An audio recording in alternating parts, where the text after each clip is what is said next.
ഇന്നത്തെ പ്രഭാഷണ വേദിയിൽ കാളിദാസ കൃതികളിലെ മേഘസന്ദേശത്തെക്കുറിച്ച് CM രാജീവൻ മാസ്റ്റർ സംസാരിക്കുന്നു. മേഘസന്ദേശത്തെക്കുറിച്ച് സംസാരിക്കാൻ ഉള്ള അവസരം ലഭിച്ചതിൽ എനിക്ക് വളരെയേറെ സന്തോഷമുണ്ട്. ചരിത്രത്തോട് വളരെയധികം ഉദാസീനത പുലർത്തുന്ന ഒരു സമൂഹമാണ് നമ്മുടേത്. അതുകൊണ്ട് തന്നെ നമ്മുടെ പ്രാചീന കവികളെക്കുറിച്ചോ കലാകാരന്മാരെക്കുറിച്ചോ വേണ്ടത്ര അറിവ് നമുക്കില്ല.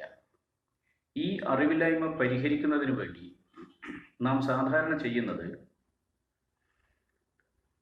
കെട്ടുകഥകൾ ഉണ്ടാക്കിയെടുക്കുകയാണ്. കവിയുടെ പേര്, കവിയുടെ നാട്, കവി ജീവിച്ച കാലഘട്ടം, ഇങ്ങനെയുള്ള പല കാര്യങ്ങളെക്കുറിച്ചും കൽപ്പിത കഥകൾ ഉണ്ടാക്കുകയും അത് ചരിത്രം എന്ന രീതിയിൽ നാം അംഗീകരിക്കുകയുമാണ് ചെയ്യുന്നത്. കാളിദാസനെ കുറിച്ചായാലും നമ്മുടെ നാട്ടിലെ കവിയായ എഴുത്തച്ഛനെ കുറിച്ചായാലും ഇതുതന്നെയാണ് നമ്മളുടെ അനുഭവം. കെട്ടുകഥകൾ എന്ന് പറയുമ്പോൾ കെട്ടിയുണ്ടാക്കുന്ന കഥകൾ എന്ന് മാത്രമല്ല അർത്ഥം, നമ്മൾ അവരുടെ മേലെ കെട്ടിയേൽപ്പിക്കുന്ന കഥകൾ കൂടിയാണ്. അതുകൊണ്ട് നമ്മുടെ പ്രാചീന കവികളെക്കുറിച്ച് നമുക്ക് അറിവുള്ള കാര്യങ്ങൾ നമ്മൾ അവരുടെ മേലെ കെട്ടിയേൽപ്പിച്ചിരിക്കുന്ന വസ്തുതകൾ മാത്രമാണ് എന്നത് ഒരു വലിയ പോരായ്മയാണ്. കാളിദാസന്റെ ലഘു കൃതികൾ രണ്ടെണ്ണമാണ്. അതിലൊന്ന് ഋതുസംഹാരവും മറ്റത് മേഘദൂതവുമാണ്.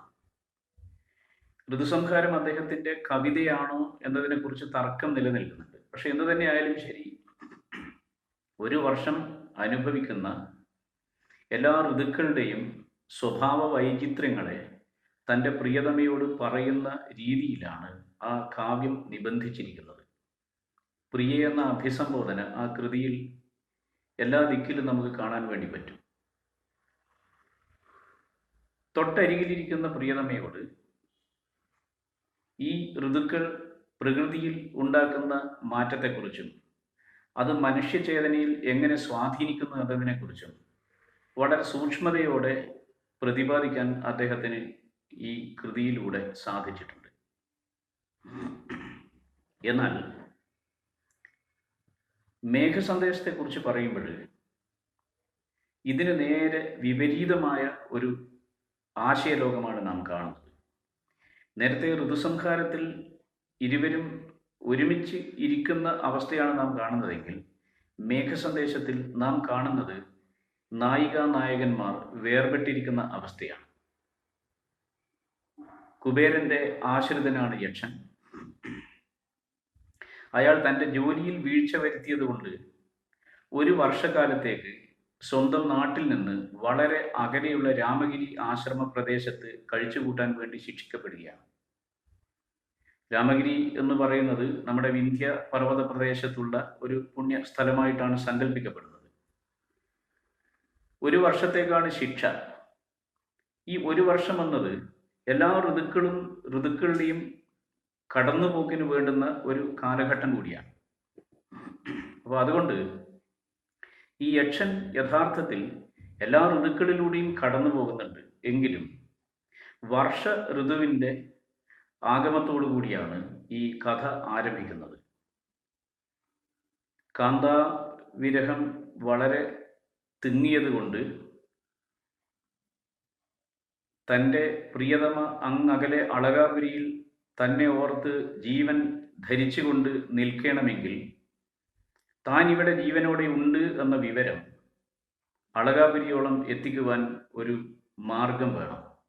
ആ മാർഗം എന്താണ് എന്ന് ആരാഞ്ഞുകൊണ്ട് ഉഴറി നടക്കുന്ന യക്ഷനെയാണ് നാം ആദ്യം കാണുന്നത്. അതിൽ യക്ഷന് യാതൊരു വിധത്തിലുള്ള പേരോ മറ്റോ നിർദ്ദേശിച്ചിട്ടില്ല. യക്ഷൻ എന്ന് പറയുന്നത് ഉപദേവ വിഭാഗത്തിൽപ്പെട്ട ഒരു ആളാണ്. അളകാപുരിയാണ് അയാളുടെ താമസ സ്ഥലം. ആ അളകാപുരിയിൽ നിന്ന് മധ്യേന്ത്യയിലേക്കുള്ള ദൂരം നമുക്ക് സങ്കല്പിക്കാവുന്നതാണ്. അത്രയും ദൂരത്തേക്ക് ഒരു സന്ദേശവാഹകനെ പറഞ്ഞേക്കുക എന്നത് നമുക്ക് ഭാവനയിൽ കാണുകയല്ലാതെ പ്രാവർത്തികമാക്കി മാറ്റാൻ കഴിയാത്ത ഒന്നാണ്. എങ്കിലും നാം കാണുന്നത് അസാധ്യമായതിനെ സാധ്യമാക്കി തീർക്കുന്നതിൻ്റെ കലയാണ്. അപ്പൊ അതിന് ദൈവികമായൊരു പരിവേഷം അല്ലെങ്കിൽ ഒരു ചുറ്റുപാട് നൽകുക എന്നത് നമ്മുടെ പ്രാചീന കവികളിൽ പലരിലും കണ്ടുവരുന്നുണ്ട്. ഈ ഉപദേവ വർഗത്തിൽപ്പെട്ട യക്ഷനെ നായകനായി സങ്കല്പിക്കുക, അതുപോലെ തന്നെ കൈലാസത്തിനരികിലുള്ള ഈ പ്രദേശത്ത് യക്ഷന്റെ താമസ സ്ഥലം നിശ്ചയിക്കുക, അളകാപുരിയിൽ താമസ സ്ഥലം നിശ്ചയിക്കുക, മേഘത്തെ സന്ദേശവാഹകനായി പറഞ്ഞയക്കുക, ഇതൊക്കെ വെച്ച് നോക്കുമ്പോൾ താൻ പറയാൻ പോകുന്ന കഥയ്ക്ക് അനുഗുണമായൊരു പശ്ചാത്തലം ഒരുക്കിയെടുക്കലാണ് ഈ ശിക്ഷ അല്ലെങ്കിൽ ഈ ശാപം കൊണ്ട് കവി ഉദ്ദേശിക്കുന്നത് എന്ന് കാണാൻ വേണ്ടി നമുക്ക് കഴിയും. മനുഷ്യകുലത്തിൽ നിന്ന് അകന്ന് അളകാപുരിയിൽ സർവ്വസുഖത്തോടും കൂടി കഴിഞ്ഞുകൂടുന്ന യക്ഷനെ മനുഷ്യൻ്റെതായ എല്ലാ ഭാവഭാവാദികളോടും കൂടി അല്ലെങ്കിൽ മനുഷ്യ കേന്ദ്രത്തിലേക്ക് അയാളെ പ്രതിഷ്ഠിച്ചു കഴിഞ്ഞാൽ മാത്രമേ ഇത്തരമൊരു കാവ്യത്തിൻ്റെ രചന മുന്നോട്ട് പോവുകയുള്ളൂ. അപ്പോൾ അതുകൊണ്ട് അദ്ദേഹത്തെ ഒരു വർഷക്കാലത്തെ ശിക്ഷാ കാലാവധി കഴിയുവോളം രാമഗിരി ആശ്രമ പ്രദേശത്ത് തളച്ചിടേണ്ടതായിട്ടുണ്ട്. അങ്ങനെ തളച്ചിടപ്പെട്ട ആ യക്ഷൻ ദുഃഖിച്ച് ദുഃഖിച്ച് ഉള്ളുരുക്കം ബാധിച്ച് ശരീരം മെലിഞ്ഞ് അയാളുടെ മുളങ്കയിൽ നിന്നും കനക വലയങ്ങൾ, അതായത് സ്വർണവളകളൊക്കെ തന്നെ വീണുപോയിരിക്കുകയാണ്. അപ്പൊ അയാളുടെ ഉള്ളുരുക്കത്തിന്റെ തീവ്രത എത്രയാണ് എന്ന് ഈ കനകവലയ ഭ്രംശ രിക്തപ്രകോഷ്ഠ എന്ന പ്രയോഗത്തിൽ നിന്ന് നമുക്ക് മനസ്സിലാക്കാൻ വേണ്ടി പറ്റും. അങ്ങനെയുള്ള ഈ യക്ഷന്റെ മുമ്പിലേക്കാണ് ആഷാഢമാസത്തിലെ 1-ാം ദിവസം ഈ കാർമേഘം കടന്നു വരുന്നത്. തസ്മിൻ അദ്രൗ കതിജിത് അബലാ വിപ്രയുക്ത സഗാമി നീത്വാമാസാൻ കനകവലയ ഭ്രംശ രിക്തപ്രകോഷ്ഠ ആഷാഢസ്യ പ്രഥമ ദിവസേ മേഘമാശ്ലിഷ്ടസാനും വപ്രക്രീഡ പരിണത ഗജപ്രേക്ഷണീയം ദദർശ എന്നാണ് ഈ ശ്ലോകത്തിൽ പറയുന്നത്. ആഷാഢമാസത്തിലെ 1-ാമത്തെ ദിവസം പ്രാവൃഡ് ഋതുവിൻ്റെ ആരംഭമാണത്. ഏതാണ്ട് നമ്മളുടെ മിഥുനമാസത്തിലെ 1-ാമത്തെ ആഴ്ചയായിട്ടാണത് വരുന്നത്. അപ്പം അങ്ങനെ നോക്കുമ്പോൾ നമ്മുടെ ഈ ഇന്ത്യൻ ഉപഭൂഖണ്ഡത്തിലെ മൺസൂൺ എന്ന് പറയുന്ന പ്രതിഭാസത്തെ ഇത്രയും സൂക്ഷ്മമായി നിരീക്ഷണം ചെയ്ത് അത് കവിതയ്ക്ക് പശ്ചാത്തലമായി നിശ്ചയിക്കുന്ന ആ പ്രതിഭയുടെ മുമ്പിൽ വണങ്ങുകയല്ലാതെ നമുക്ക് മറ്റൊന്നും ചെയ്യാൻ വേണ്ടി സാധ്യമല്ല. ഈ മേഘത്തോട് താൻ ഇവിടെ ജീവനോടെ ഉണ്ട് എന്ന സന്ദേശം പറഞ്ഞയക്കുകയാണ്. മേഘം നീരാവി കൊണ്ട് സൃഷ്ടിക്കപ്പെട്ട ഒരു വസ്തുവാണ്, അല്ലെങ്കിൽ നീരാവിയും മറ്റ് പലതരത്തിലുള്ള പൊടിപടലങ്ങളും ചേർന്നുള്ള ഒരു വസ്തു മാത്രമാണ്.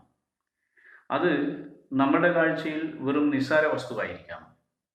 പക്ഷെ യക്ഷൻ അല്ലെങ്കിൽ കാളിദാസൻ ആ മേഘത്തെ തന്നോടും ഉയർന്ന അല്ലെങ്കിൽ തന്നെക്കാൾ ഉയർന്ന ഒരു വ്യക്തിത്വത്തിലേക്ക് പ്രതിഷ്ഠിച്ചതിന് ശേഷമാണ് തൻ്റെ ഈ ഉപാലംബം ആരംഭിക്കുന്നത് തന്നെ.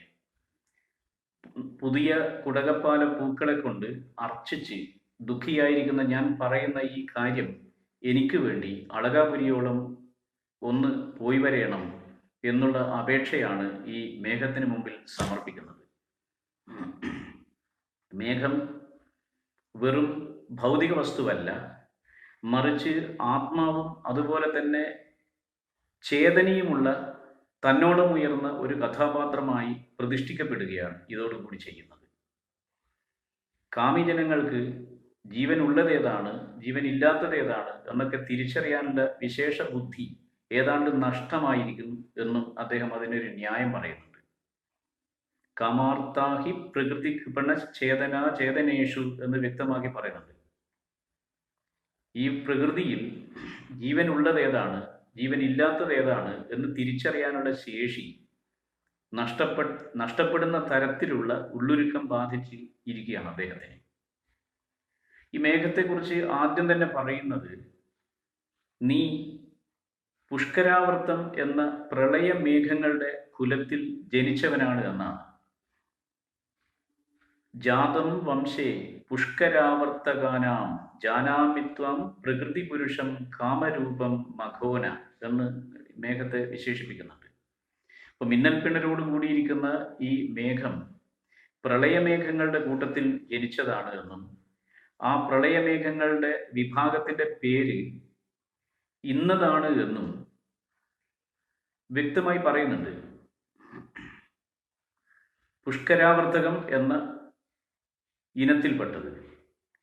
അപ്പോൾ ഒരു 2000 വർഷം മുമ്പ് നമ്മുടെ ഈ രാജ്യത്ത് മേഘങ്ങളെ വർഗീകരിക്കുന്ന ഒരു രീതി സൂക്ഷ്മ രീതിയിൽ തന്നെ നടന്നു പോയിരുന്നു, സൂക്ഷ്മതയോടുകൂടി തന്നെ നടന്നു പോയിരുന്നു എന്നതിനൊരു തെളിവ് കൂടിയാണിത്.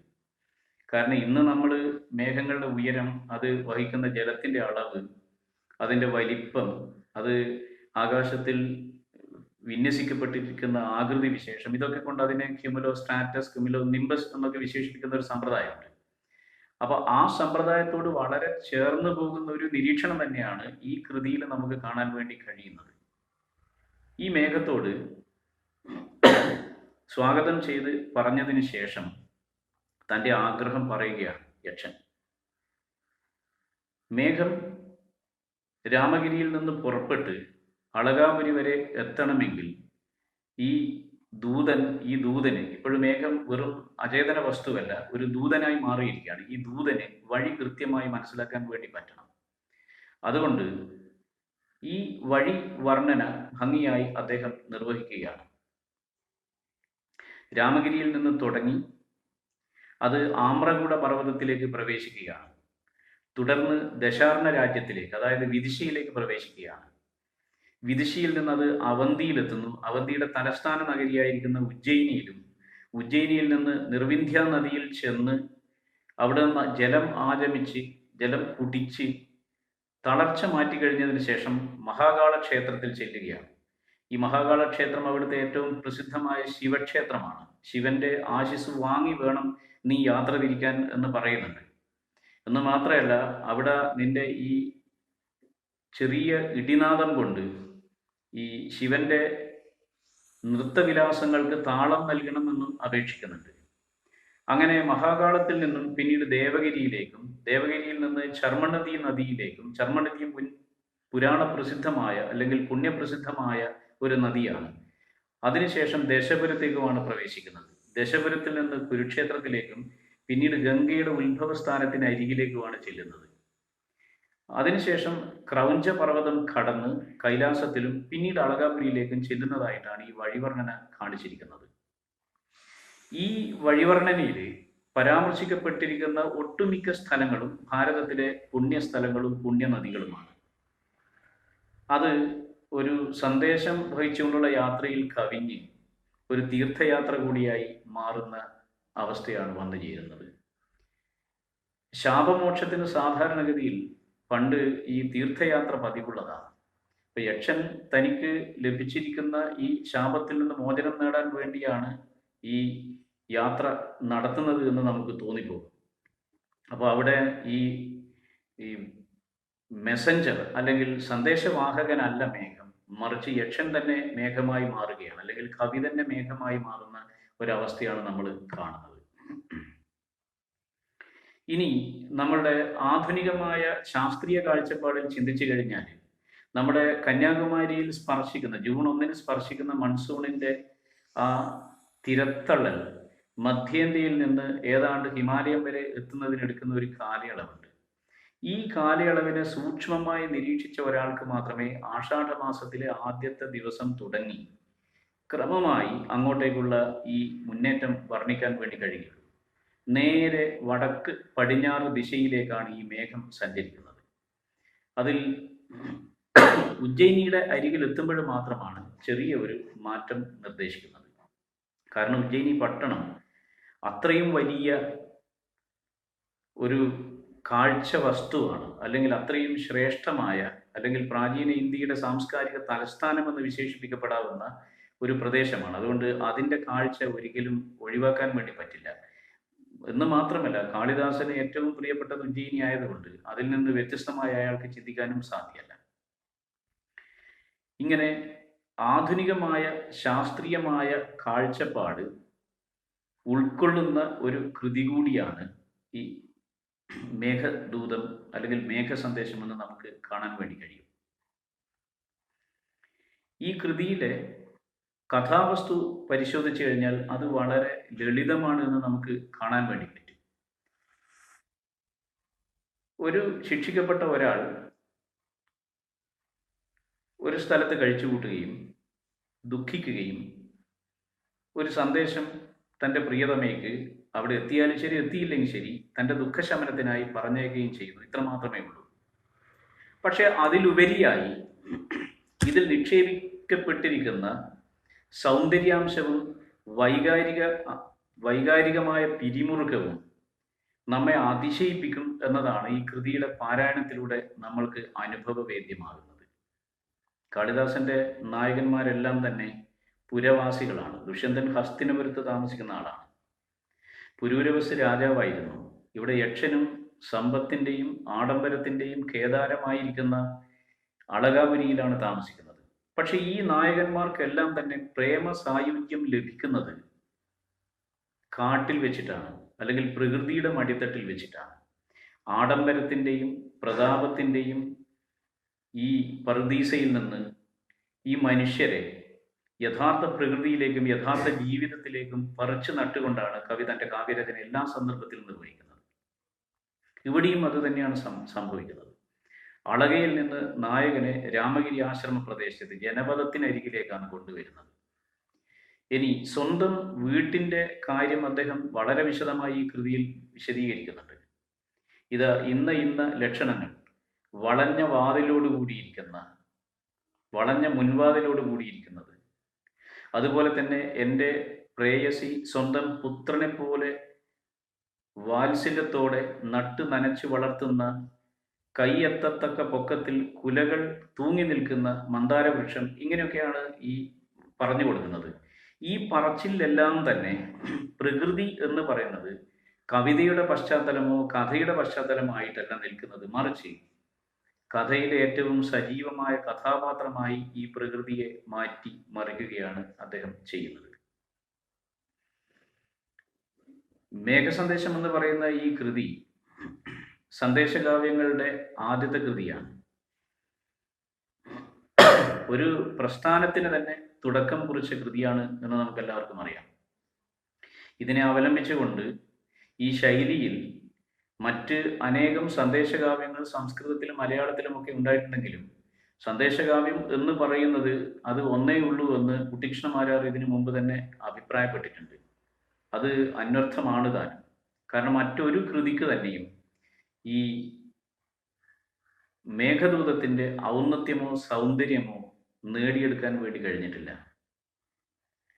രാമഗിരിയിൽ നിന്ന് ഉജ്ജയിനിയിലേക്ക് പോകുന്ന ഈ മേഘം കാണുന്ന കാഴ്ചകൾ, ചെന്നെത്തുന്ന പ്രദേശങ്ങൾ, അവിടുത്തെ ജീവിതം, അവിടുത്തെ മനുഷ്യർ, അവരുടെ ജീവിത രീതി, ഇതെല്ലാം തന്നെ വളരെ സമ്യക്കായി ഈ കൃതിയിലൂടെ കടന്നു പോകുമ്പോൾ നമുക്ക് കാണാൻ വേണ്ടി കഴിയും.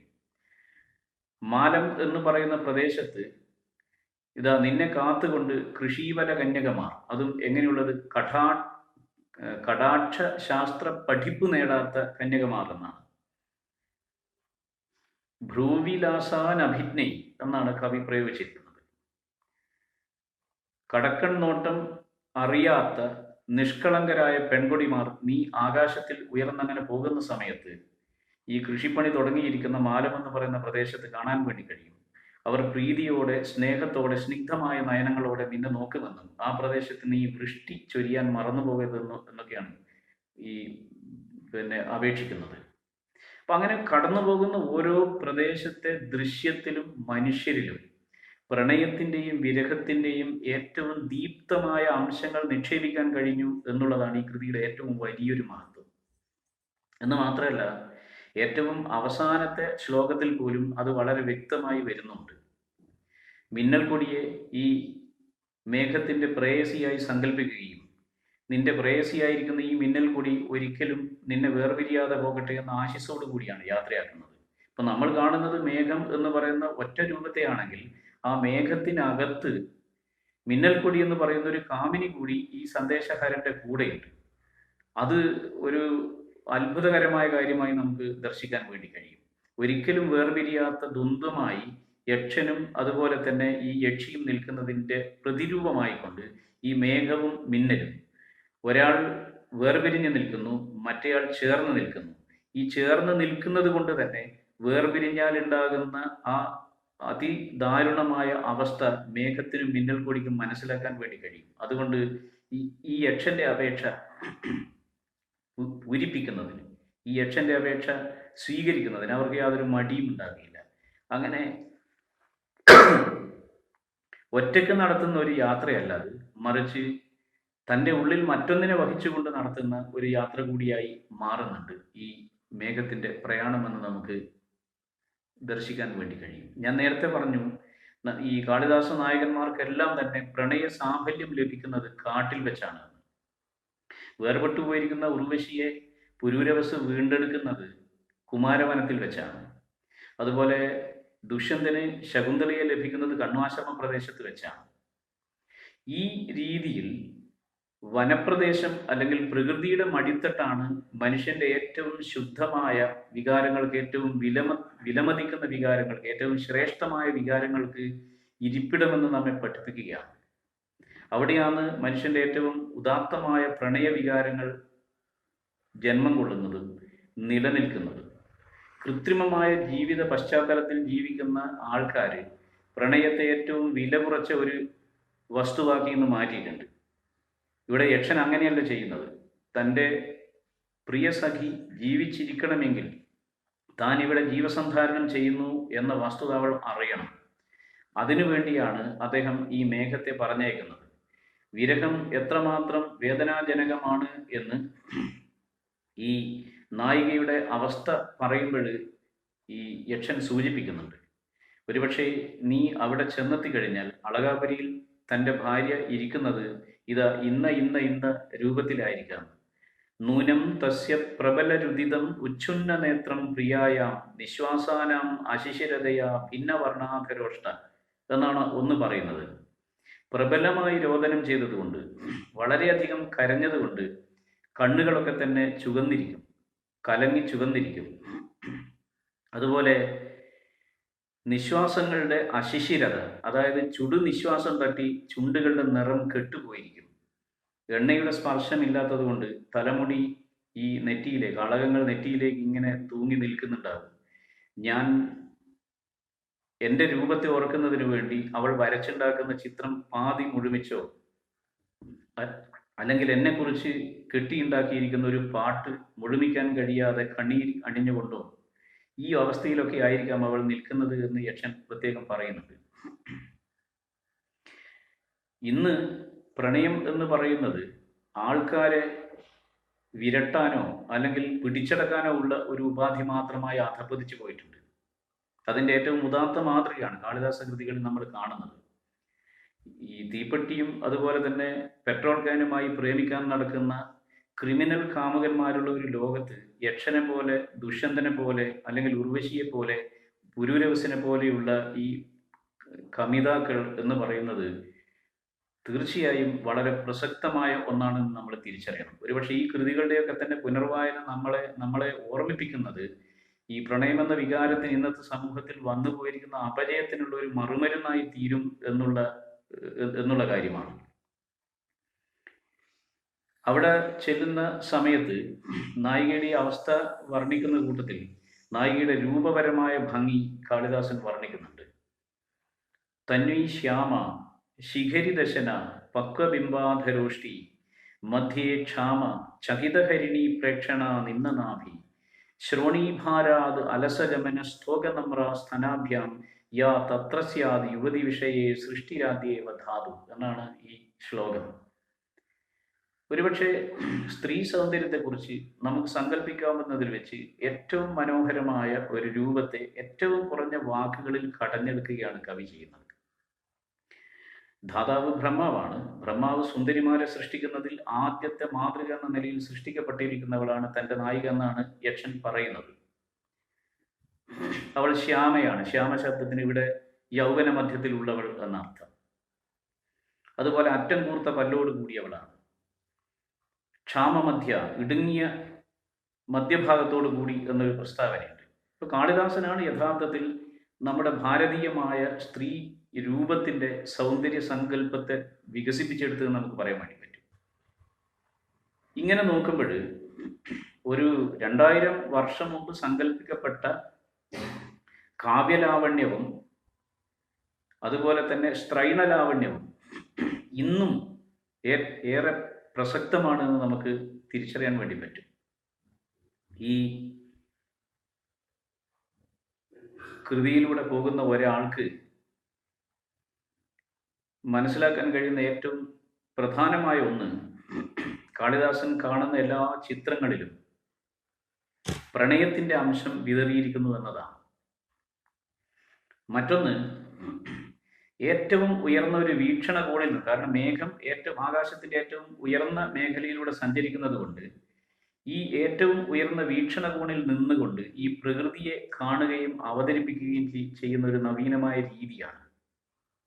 ആമ്രകൂട പർവ്വതത്തിന്റെ കൊടുമുടിയിൽ എത്തി നിൽക്കുന്ന മേഘം, അതിന്റെ മറ്റെല്ലാ ഭാഗവും ഈ മഞ്ഞ് കൊണ്ട് തൂവെള്ളയാണ്. അതിന്റെ കൊടുമുടിയിൽ ചെന്നിരിക്കുന്ന മേഘം കറുത്തിരിക്കുന്നത് കൊണ്ട് ഭൂമിദേവിയുടെ സ്തനം ആണോ എന്ന കണക്കിന് ശോഭ വഹിക്കുകയും ഇത് കണ്ട് നിമിഷമിഥുനങ്ങൾ പാർവതിയും അതുപോലെ തന്നെ ശിവനും ആനന്ദിക്കും എന്ന പ്രസ്താവനയുണ്ട്. ഇതൊക്കെ കാണിക്കുന്നത് അസാധ്യമായ വീക്ഷണകോണിലൂടെ ഈ ഇന്ത്യൻ ഉപഭൂഖണ്ഡത്തിന്റെ ഏറ്റവും വിലോഭനീയമായ സൗന്ദര്യമുള്ള പ്രദേശത്തെ നമ്മുടെ മുമ്പിൽ അവതരിപ്പിക്കുകയാണ്. അപ്പോൾ ഒരേ സമയം ഒരു ഋതുവിന്റെ മുന്നേറ്റത്തെ അവതരിപ്പിക്കുക, ആ ഋതു മനുഷ്യ മനസ്സിലുണ്ടാക്കുന്ന വൈകാരികമായ വിക്ഷുബ്ധിയെ അവതരിപ്പിക്കുക, അത് വേർപിരിഞ്ഞിരിക്കുന്ന രണ്ട് ആത്മാക്കളുടെ മനസ്സിലെ ഏറ്റവും വലിയ നൊമ്പരത്തെ അവതരിപ്പിക്കുക, അതുപോലെ തന്നെ നമുക്ക് എക്കാലവും പിന്തുടരാവുന്ന ഒരു പ്രകൃതി ബോധം അവതരിപ്പിക്കുക, അതുപോലെ തന്നെ നമ്മളുടെ എക്കാലത്തെയും മികച്ച വായന അനുഭവമാക്കി ഈ കൃതിയെ വികസിപ്പിക്കുന്ന അലങ്കാര കൽപ്പനകൾ നമുക്ക് സമ്മാനിക്കുക. ഇങ്ങനെ നോക്കുമ്പോൾ ഈ സംസ്കൃത സാഹിത്യത്തിലെ ഏറ്റവും വലിയ ലിറിക്കുകളിലൊന്നായി, ഏറ്റവും സുന്ദരമായ ലിറിക്കുകളിലൊന്നായി നമുക്കിതിനെ എണ്ണാൻ വേണ്ടി പറ്റും. എന്തു തന്നെയായാലും ശരി, ആധുനിക കാലത്ത് പ്രകൃതിയിൽ നിന്ന് വിട്ടുപോയിരിക്കുന്ന മനുഷ്യന്, പ്രണയത്തിൽ നിന്ന് വിട്ടുപോയിരിക്കുന്ന മനുഷ്യന് അതിൻ്റെ പ്രാധാന്യത്തിലേക്കും അതിൻ്റെ വശ്യതയിലേക്കും തിരിച്ചു വരാനും ഒരു തീർത്ഥാടനം നടത്താനും നമുക്ക് സാധിക്കുമെങ്കിൽ ഈ കൃതിയുടെ വായന ഏറ്റവും ശ്രേഷ്ഠമായ അനുഭവമായി തീരും എന്ന് പറഞ്ഞുകൊണ്ട് ഞാൻ നിർത്തുന്നു. എല്ലാവർക്കും നന്ദി.